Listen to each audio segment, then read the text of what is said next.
These are the best bits of Colm and Lucy in the morning. There's stuff going around the internet at the moment. This is Nicolas Cage from a year ago, right? So this is about your earliest memories. He claims that he remembers being in the womb, right?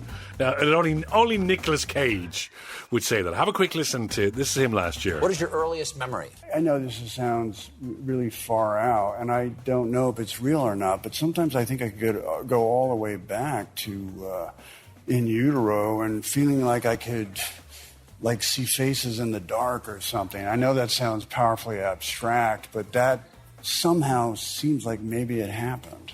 These faces in the dark, were other people in there with you, or were these things that your prenatal mind was conjuring? Now that I'm no longer in utero, I would have to imagine it was perhaps vocal vibrations resonating through to me in that state. Wow. It's quite cerebral. He's a great voice, hasn't he? Powerfully abstract. Oh, gosh. But okay, so this has sort of been debunked anyway by scientists or whatever. That's apparently your first memory. You don't remember anything from year 1 to 3, even though you can feel stuff later on, traumas and bits and pieces like that. But your real memory, kicks in from 3 onwards. That's so interesting. Yeah. Why is that, I wonder? Well, I'm not a scientist. The brain is so fragile, maybe, and the early memories get replaced. Yeah, well, your brain is probably, it's still only forming, isn't it? And cells replacing cells and everything like that. But as you said, you still have a sense of what may or may not have happened to you then. Possibly, yeah. There's theories about that as well. Because if you had a traumatic first couple of years, you would carry that trauma with you, I would imagine. Yeah, they say the first couple of years are the learning years as well. So, without going too deep, okay? Oh, go deep. No, yeah. So, what is your earliest childhood memory? Now, you laughed when I said... I did laugh, because you sounded like Nicolas Cage. No, it's powerfully abstract. The way you said what you said. But I have a memory of a big face appearing in front of me. Now, see, it wasn't a big face, it was an adult face, but I had a small head, because I was a kid. And it came in over like a shadow, and I think I was in the pram. And I just remember looking at this, and it was like it was a woman's face, definitely a woman's face. It wasn't my mum, possibly a neighbour or whatever, and there's this huge face just looming, a looming face. See, I misunderstood what you said. When you said, my first memory is of a big face looking at me and leering, like looming over me. Yeah. I thought you meant, while you were being born. And I was like, no one remembers that far back. No. So Anne has a memory. Bring it in, Anne.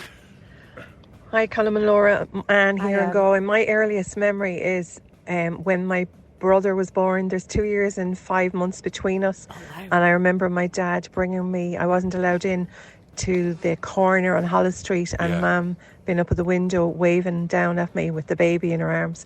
And that's my earliest memory, and that was 1966. Wow. Thanks, guys. Love the show. And that is a brilliant memory. And you know that has to actually have happened. It's very vivid. It's very vivid, and a baby coming into the family is obviously a massive thing for a sibling. Of course. So she was only 2.5. There you go. Morning, guys. One of my earliest memories is being potty trained. And the reason I remember it so well is I remember standing up from the potty and looking back into it to see what had I done. Oh, jeez, lovely. And there was an egg in there. An egg? And I remember looking at my mum and dad and going, look, I laid an egg. And I was delighted with myself, but my memory is mostly of the two of them breaking their hearts laughing. Oh, your Love parents, the show, guys. great sense Rachel of humour. in Clondalkin. Oh, thank That's you. lovely. That's brilliant. That's okay. But again, would have been young, 2.5, 3 when that happened. Yeah, well, you'd hope so. Like you in the pram. Train, 17. Hi, this is Shirley Burr from Kimmage. I remember when I was almost 3, my sister was 2. We were in St. Ulson's, which is now closed. Yeah. I don't know why. I asked my mum, she can't remember why, but I remember being there and crying at the end of the cot when she was leaving because she wasn't allowed to stay. It's like it happened yesterday. I remember it that clear. Thanks, bye. See, it seems to be something really vivid and dramatic and emotional that happened that you remember it. Isn't that so interesting? Yeah, these early memories. I know. Now, stay with us, because on the way, we have a call from Kevin who claims he remembers being in the womb. Go on, Kevin. Hi, folks. Hi. Kevin here. Kevin. Down south. Yeah. My earliest childhood memory is a little bit like Nicolas Cage. Wow. I firmly believe I can remember being in my mother's womb Oh, jeez.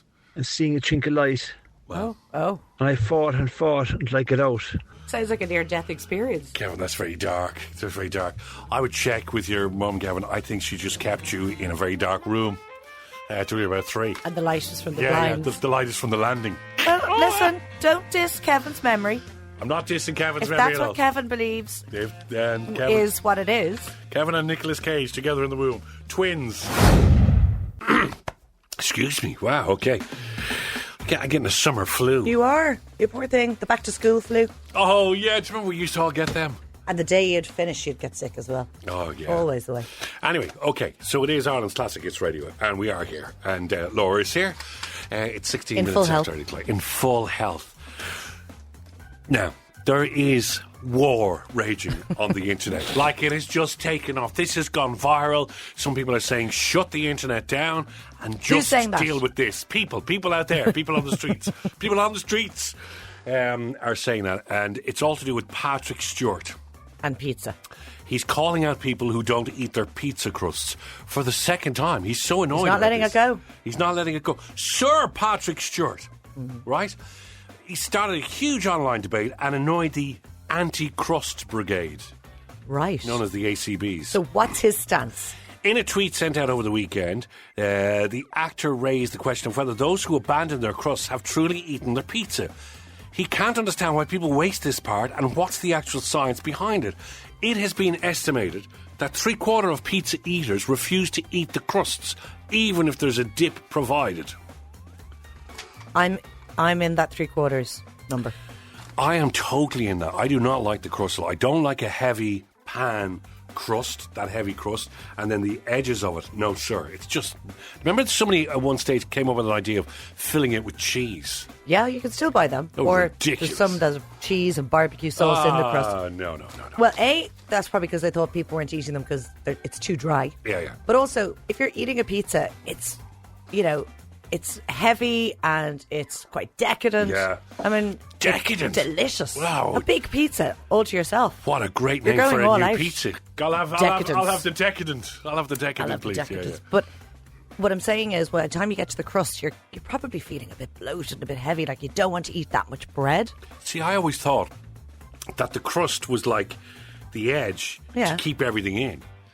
And it was just there almost like just for decoration, not to be eaten. Like a bowl. Yeah, exactly, like a bowl. So that was the edge of the bowl. No, you can eat it now. So, I know you can eat it. You're not going to get sick or anything, no. But for me, it was just, as you said, there was enough going on. I think if you want to eat the rest of the pizza, people tend to leave the crusts. But But if you're just given one slice of pizza, let's say someone comes in here with a big pizza, that's pizza out in the hall. Whoever wants a slice, take one. I bet you'd eat the crust as well. If you had one slice. I would. I'm not a crust eater, I've got to say. And people say that the world is divided between both. Who says that? People, Sir Patrick Stewart.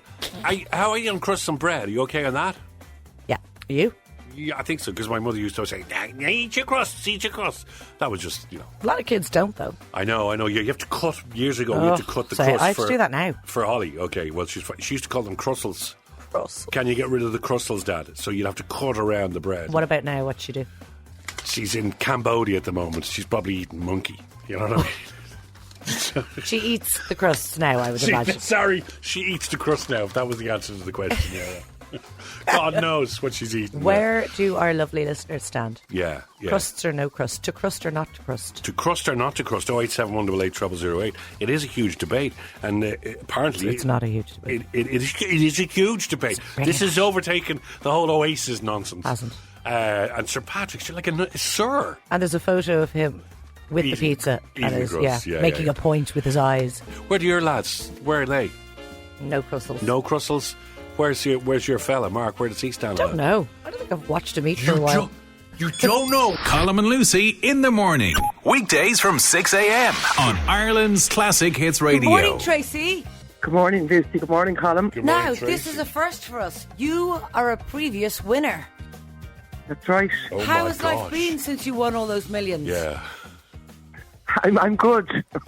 What did you win again now? Just remind us. How much? I won €1,000. Holy schmoly. Can we ask you what you did with the €1,000? Can you remember? It's not what I did. It's what my 16-year-old daughter did with it. Oh, yes. yeah. We understand Yeah. exactly how you Yeah. feel. So you're Right. basically you're broke back looking for more money, yeah? Big time. Yeah. There's a lovely yeah. smell of Sol de Janeiro in your house. She probably bought all the lotions and potions. That's just one of the fragrances she's accustomed to buying. Okay, yeah. I know. Yeah, My God, yeah. Tracy, it's mad, isn't it? They spend It is, more on it is. themselves than we do. Like She spends my wages. Yeah. Yes. Yeah. Yes.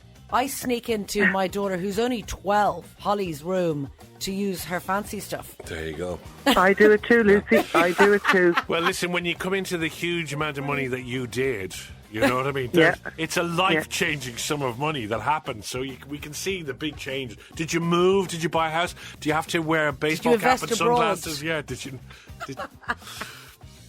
None of the above. That's fine, okay. Another no, sure, her daughter nicked it and went straight to pennies. Okay, Tracy, let's spin the wheel and find out how much you're playing for. Okay, your daughter is playing for anything from 3,000 down to 250 euros.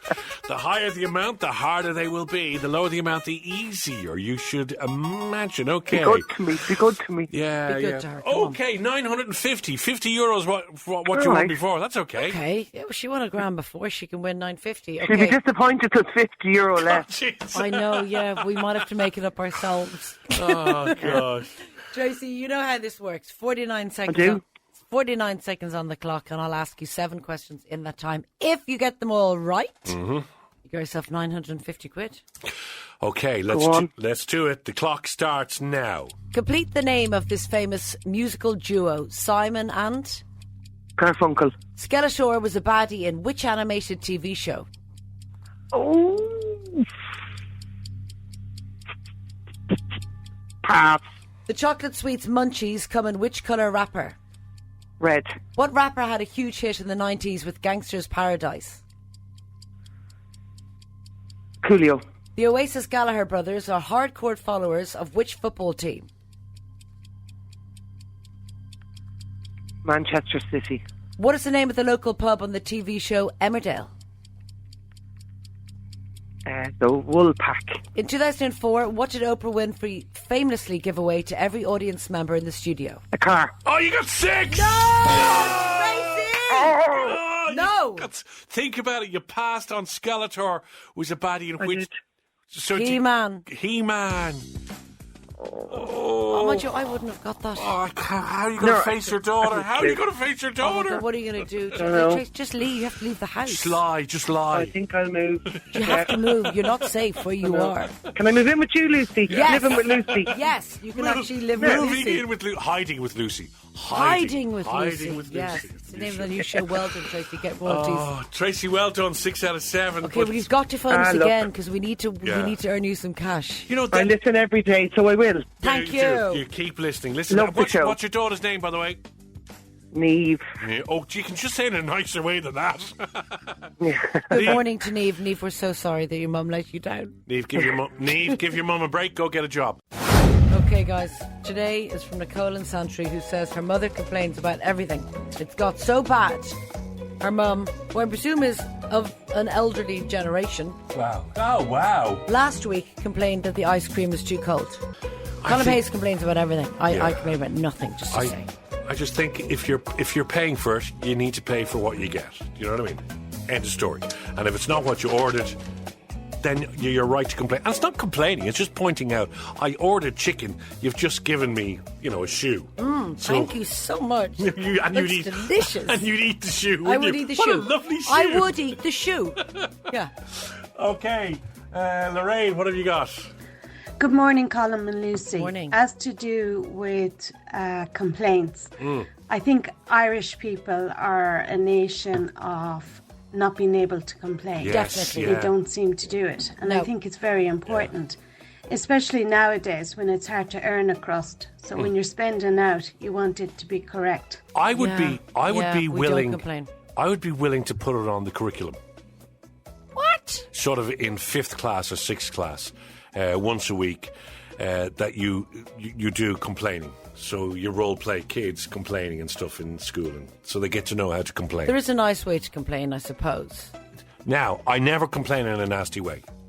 You Ever. do. Remember you said to that waitress you need to clean your nails or Because something? her nails were filthy. I said, I'm never ordering sandwiches from you again. Now clean your nails and get the manager down. But I probably stopped an outbreak of botulism. Oh, for God's sake. Hi, Colm and Lucy. It's Martina here from Limerick. I know a couple, and they send, at least one of them, send their meal back every time they go out. Oh, no. But they've eaten most of it, and then they send it back to say that they weren't happy with it. Yes. And it's all because they want to get the meal for free. And they do it on a regular basis. They are well known for doing it. You're joking. Love the show, guys. Take care. Oh, my goodness. This is gold. That's interesting, isn't it? Okay. Yeah. That's like there's a guy in every bar, right?